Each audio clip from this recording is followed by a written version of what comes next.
La directora de la Organización de Derechos Humanos, Justicia, Encuentro y Perdón, Marta Tineo, es nuestra próxima invitada. La saludamos. ¿Cómo estás, Marta? Un fuerte abrazo. De nuevo, bienvenida a la entrevista. Buenas tardes, Miguel Ángel. Gracias a ustedes por la invitación. Bueno, tuviste una intervención ayer en esta sesión que se llevó a cabo en el Congreso Federal en Washington, una intervención telemática, entiendo, para hablar del tema de derechos humanos en el marco de los terremotos y la crisis humanitaria que de ella ha derivado. Algo que nos tenía a nosotros completamente escandalizados es que parecía que los terremotos, que fue de mucho movimiento, más bien habían paralizado el tema de los procesos de escarcelamiento, que no de liberación, de todos los presos políticos. ¿Qué exactamente reportaste en el Congreso?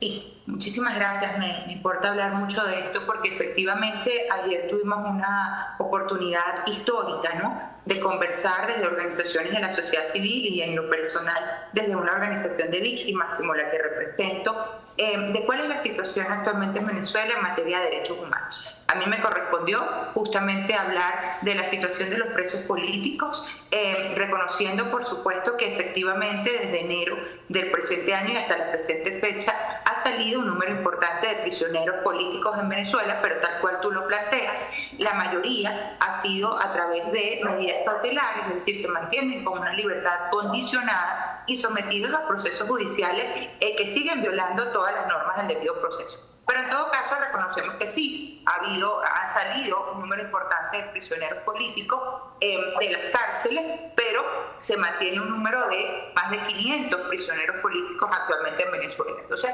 nuestro ánimo ha sido definitivamente enterar al Congreso norteamericano de esta situación, asumir que si bien han habido estos alivios, lo cierto es que se mantiene un número enorme de prisioneros por razones políticas, que todo el andamiaje legislativo que fue creado precisamente para perseguir, para criminalizar a la sociedad venezolana se mantiene vigente, que el aparato, digamos, el sistema de justicia sigue atendiendo más al poder político que a su deber de administrar justicia, y en tanto que hace falta mucho todavía por hacer.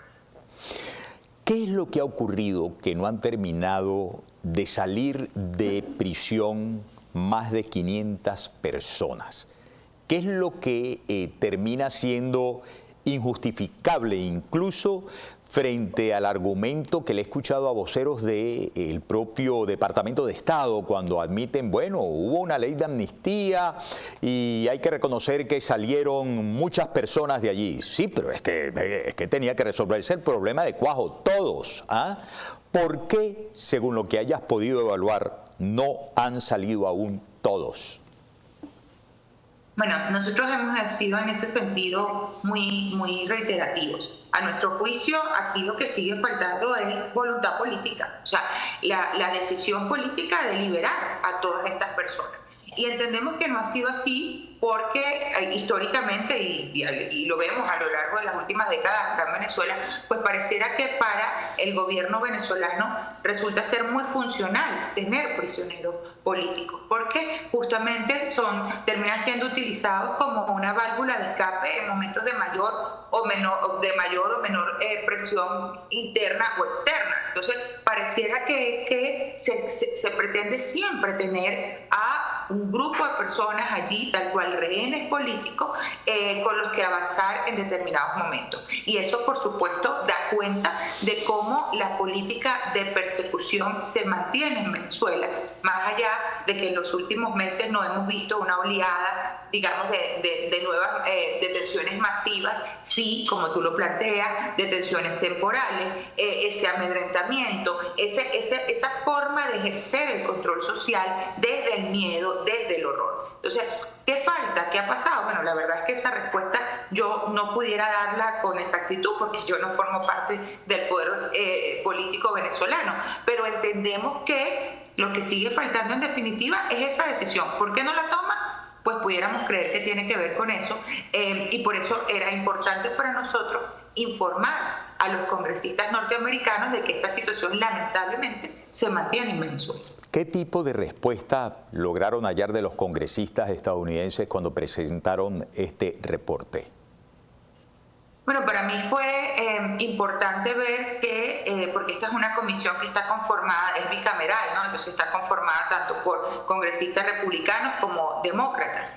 Y para mí fue importante ver que hay una comprensión de que precisamente la situación venezolana no se ha terminado de resolver, que hay allí unos nudos en el proceso en los que se tiene que avanzar, que hay grandes desafíos. Y entiendo que desde ese lugar pues se puede hacer incidencia importante para definitivamente, digamos, generar, ¿no? O impulsar esas decisiones que faltan por tomarse. Como tú debes haber conocido, uno de los temas más preocupantes de las últimas semanas, luego de los terremotos, ¿no?, tiene que ver con los desaparecidos.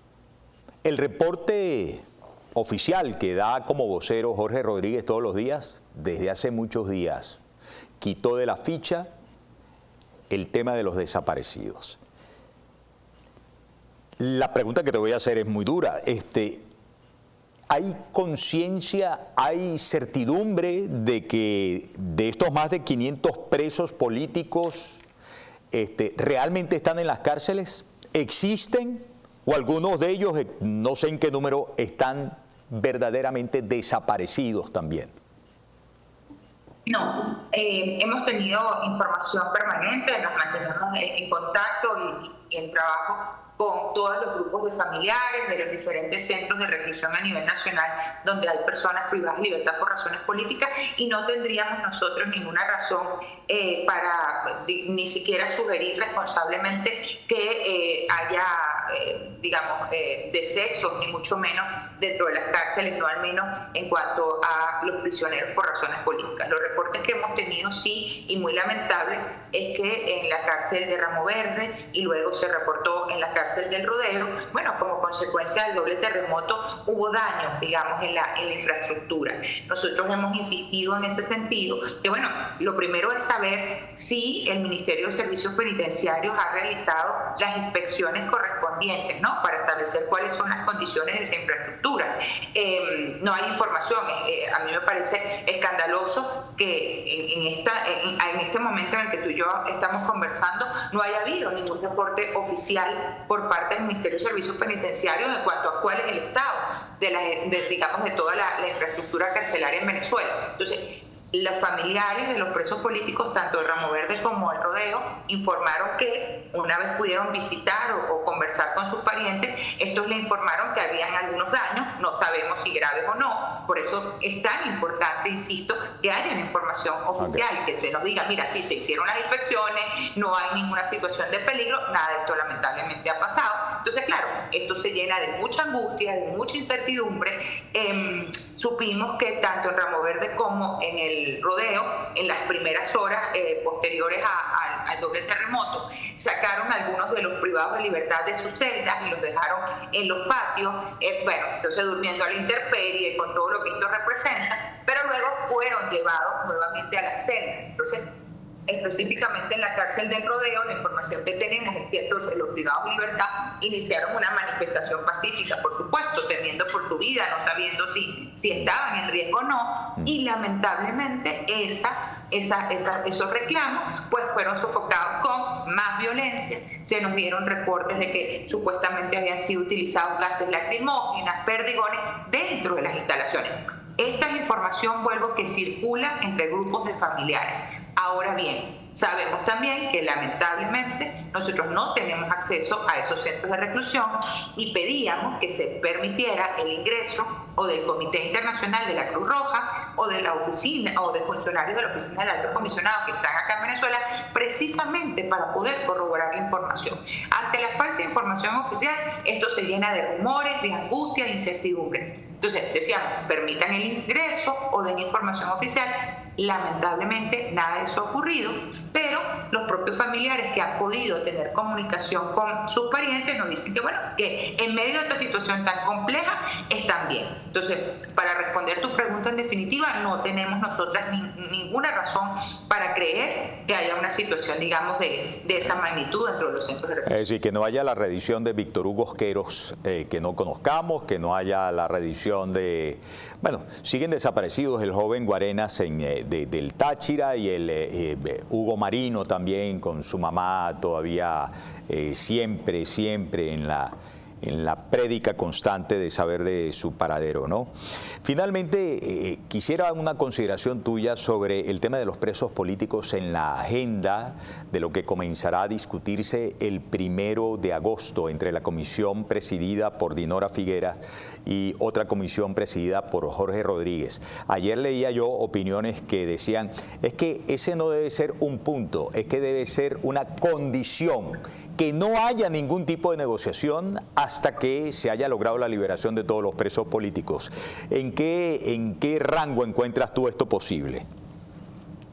Es que fíjate, nosotros incluso desde el 4 de enero publicamos un comunicado al que se sumaron organizaciones de la sociedad civil venezolana, incluso grupos de familiares. El asunto es que no pudiera hablarse en Venezuela de ninguna manera del inicio de un proceso de transición hacia la democracia con más de 500 presos políticos. Es decir, es que es absolutamente contradictorio. O sea, ¿cómo vamos a decir que vamos a avanzar en un proceso de transición hacia la democracia con más de 500 personas privadas de libertad por razones políticas? Es inconcebible. O sea, entonces yo creo que más, o sea, es que por un tema de coherencia, vamos a empezar a hablar de democracia, vamos a empezar a sentar bases para un proceso de redemocratización en Venezuela.